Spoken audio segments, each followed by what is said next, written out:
আসসালামু আলাইকুম। ডাল ছাড়া কীভাবে আলুর ডাল রান্না করতে হয় আজকে সেই রেসিপিটি শেয়ার করব। তো চলুন দেখে নিই রেসিপিটি। এখানে আমি 4-5টা আলু সিদ্ধ করে নিয়েছি। এখন হাত দিয়ে খুব ভালো মতো ম্যাশ করে নিব। এখানে আমি আলু ম্যাশ করার সময় পানি ব্যবহার করেছি। পানিটা দিয়ে একদম মিহি করে আলু ম্যাশ করা যাবে না, একটু দানাদার থাকে এমনভাবে ম্যাশ করে নিতে হবে। আলুটা আমার ম্যাশ করা হয়ে গিয়েছে। এখন আমি কড়াইতে দিয়ে দেবো তেল। আপনারা চাইলে শুধু আলুর ডালও রান্না করতে পারেন অথবা ডিম দিয়েও রান্না করতে পারেন। তো আমি আজকে আপনাদেরকে ডিম দিয়ে রান্না করে দেখাবো। তো এর জন্য আমি এখানে নিয়ে নিয়েছি ডিম। তো ডিম সেদ্ধ করে ডিমগুলোকে হালকা আমি একটু ভেজে নিব। ডিমগুলো আমার প্রায় ভাজা হয়ে গিয়েছে। ডিমগুলো আমি তুলে নিব। এখানে দিয়ে দিলাম তেজপাতা, দিয়ে দিলাম সাদা এলাচ, দারচিনি, লং দিয়ে হালকা একটু ভেজে নিব। এতে মশলার ঘ্রাণটা ভালো হয়। এখানে আর দিয়ে দিলাম পেঁয়াজ কুচি। পেঁয়াজটাকে আমি হালকা ভেজে নিব। পেঁয়াজটা আমার ভাজা হয়ে গিয়েছে। এখানে দিয়ে দিব জিরা বাটা, দিয়ে দিলাম সামান্য পরিমাণ আদা বাটা, দিয়ে সবগুলো উপকরণ ভালোভাবে মিশিয়ে নিব। এখানে দিয়ে দিলাম হলুদের গুঁড়া, দিয়ে দিলাম সামান্য পরিমাণ জিরার গুঁড়া, দিয়ে দিলাম মরিচের গুঁড়া, দিয়ে দিয়েছি স্বাদ মতো লবণ, দিয়ে সবগুলো মশলা ভালোভাবে মিশিয়ে নিলাম। এখানে দিয়ে দিলাম সামান্য পরিমাণ পানি।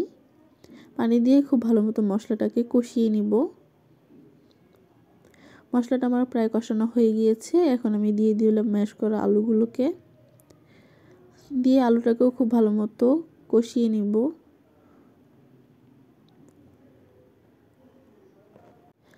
ঢাকনা দিয়ে ঢেকে কিছুক্ষণ রান্না করে নিলাম।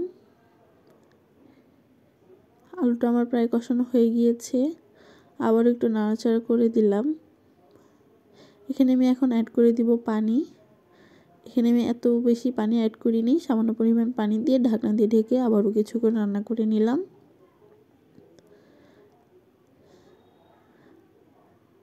এই তো আমার পানিটা প্রায় শুকিয়ে গিয়েছে। এখন আমি এই পর্যায়ে আবারও একটু নাড়াচাড়া করে এখানে দিয়ে দিব ভেজে রাখা ডিমগুলোকে। এই আলুর ডাল রান্নাতে অনবরত নাড়াচাড়া করে যেতে হয়, না হলে নিচে দিয়ে পুড়ে যেতে পারে। তো এই দিকটা খেয়াল রাখবেন যেন পুড়ে না যায়। আমি আবারও কিছুক্ষণ কষিয়ে নিলাম। এখন এখানে অ্যাড করে দিলাম পানি।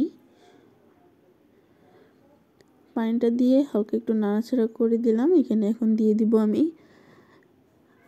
আস্ত কাঁচামরিচ, দিয়ে ঢাকনা দিয়ে ঢেকে আবারও কিছুক্ষণ রান্না করে নিব।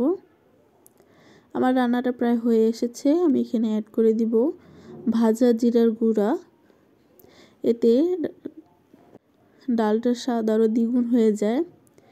ভাজা জিরার গুঁড়াটা দিয়ে আমি 2-3 মিনিট আর একটু রান্না করে নিব।